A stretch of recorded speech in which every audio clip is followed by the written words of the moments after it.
Today, everyone, I'm going to discuss the biodiversity conservation and management strategies. It's module 4, module 6 of resource management, biodiversity conservation management course.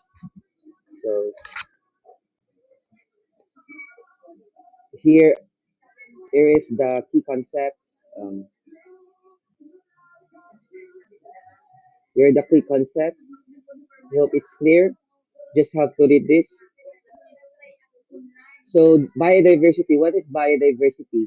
Biodiversity is the variety of life at genetic species and ecosystem levels, the foundation of all ecosystem services that sustain human life from clean air and water to food security and medicine. We are currently experiencing the sixth mass extinction driven by primarily by human activities with species disappearing to 100 to 1,000 times the natural background rate.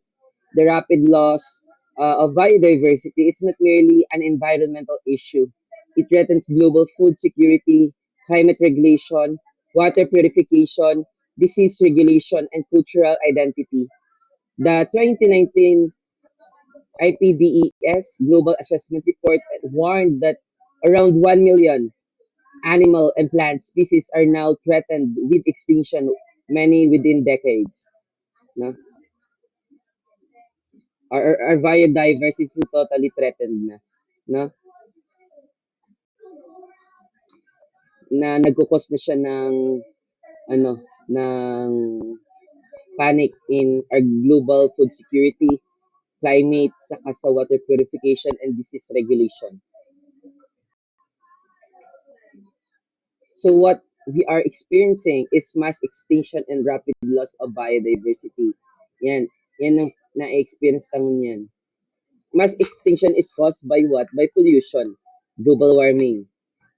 Rapid loss of biodiversity, illegal logging, mining, overfishing. Yan.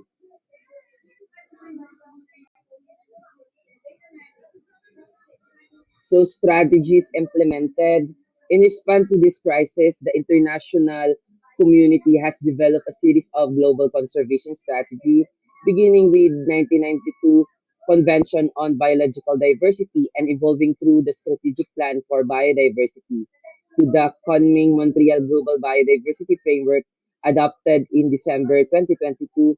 The Kunming Montreal Framework set four goals for 2050 and 2030 action oriented targets for 2030, including protecting at least 30% of terrestrial and marine areas, restoring degraded ecosystem, reducing pollination, pollution, and having the introduction of invasive alien species at the national landscape level. Conservation operates through two fundamental approaches: in situ conservation and ex situ conservation. So, situ conservation, we will discuss it later, but I will give you the description. Conservation is species outside their natural habitats such as in gene banks, zoos, and botanical gardens. Both are complementary and essential. In situ is widely regarded as the most effective and preferred. Um, Ex situ yung nasa zoos and banks or botanical garden. Conservation is regarded as most effective because it preserves species together with their evolutionary process and ecological interaction and the habitat that support entire communities. Doon siya mismo sa sa habitat niya, dahil siya duman. Ang ex situ, tighali na siya, totally endangered na yan pag araw ka yan. For example, rhinoceros, yan.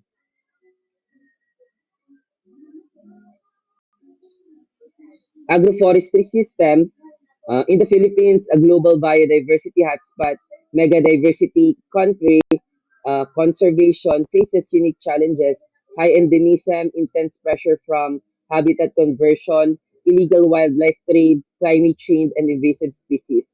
Mapping local threat is therefore an essential step toward designing effective site-specific intervention. This unit, yeah, this unit will guide you through the major global conservation strategies. So the global conservation strategies we have the the Funding Montreal Global Biodiversity Framework. is the current cornerstone of global action, setting the ambitious 30 by 30 target, protects and effectively manage 30% of land and sea by 2030. Global strategies have evolved from 1992 Convention on Biological Diversity IK targets Kunming Montreal framework, shifting focus from awareness to measurable time-bound outcomes and integration with sustainable development. The foundation of modern global conservation lies in the 1992 Convention on Biological Diversity, CBD, ratified by 196 countries, which established three core objectives: conservation of biological diversity, sustainable use of its components, and fair and equitable sharing of benefits from genetic resources. The CBD provided the first legally binding global framework and spurred the creation of national biodiversity strategies and action plans. From the IKE biodiversity targets, set 20 ambitious goals, including protecting 17% of terrestrial and 10% of marine areas, reducing pollution, and controlling invasive species. Although few targets fully met, significant progress was made in protected area coverage and policies integration.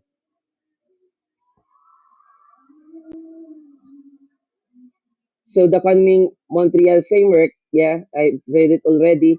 Successful of global conservation now depends on the mainstreaming biodiversity across all sectors, agriculture, finance, infrastructure, and mobilizing at least 200 billion annually. Other effective tools beyond protected areas include multilateral agreements, yeah, and recognition of indigenous and community conserved territories as legitimate contribution to 30 by 30. So we have the conservation methods and strategies, the in situ conservation. What is it? Its in situ conservation is protecting species where they naturally occur. It's universally recognized as the most effective and preferred method because it maintains ecological processes, evolutionary adaptation, and species interaction. The IUCN categorized protected areas into six management types, ranging from strict nature reserve to protected landscape that allow sustainable human use. Effective management depends not only on legal designation but also the quality of governance, funding enforcement, and community involvement. Beyond formal protected areas, other effective area conservation measures such as indigenous territories, military zones, or sustainable managed agroforestry landscape are increasingly recognized under the 3030 framework. In the Philippines, community conserved areas protected significant biodiversity while upholding ancestral domains rights landscape level and approaches, including habitat corridors, transboundary parks, and biosphere reserves, address fragmentation and allow species migration in response to climate change. The Yellowstone to Yukon Conservation Initiative and the Mesoamerican Biological Corridor are successful large-scale example. In situ conservation is threatened when local communities benefit directly. Community-based natural resource management, ecotourism, revenue sharing, and payment for ecosystem services have proven effective in the Philippines. We have the key points. In situ conservation, protecting species in their natural habitats, is the most preferred and effective method. Protected areas, national parks, wildlife sanctuary, biopreserve, and OECM from the backbone of in situ efforts. The wetland, example niyan. Landscape level, community-based approach, agroforestry payment for ecosystem services, ecotourism are increasingly vital for making in situ conservation socially and economically sustainable, especially in biodiversity-rich but human-populated areas like Philippines. The other is ex situ. Ex situ conservation involves removing species or genetic material from their natural habitats for protection in controlled environment. It serves as insurance policy against extinction when in situ measures are insufficient. The seed banks, for example, in Antarctica, and other scientists are planning to make a seed bank in the moon but actually we are quite far from that, no? Malayo pa. That's an example of ex situ conservation. The Millennium Seed Bank Kew Garden stores over, an example is Kew Garden. It stores over 2.4 billion seeds from more than 40,000 species, while the Svalbard Global Seed Vault provides a backup for the World Gene Bank against catastrophic loss. Zoos, aquaria, and wildlife breeding centers focus on animals. Modern ex situ programs follow the IUCN One Plan approach, integrating in situ and ex situ efforts from the outset with the ultimate goal of reintroduction. Successful cases include the reintroduction of the Arabian orchis, extinction in the wild in 1972, now vulnerable, and the ongoing efforts for the northern white rhinoceros using frozen embryos. Cryopreservation and genome resource bank stores sperm, eggs, embryos, and tissue sample at 196 degrees. These biobanks are critical for species that are difficult to breed and captivity and provide material for future advanced reproductive technologies such as cloning or stem cell derived gametes. Yeah. There. So here are the key points. You just have to read it. Uh, thank you for watching, class. Have a nice day.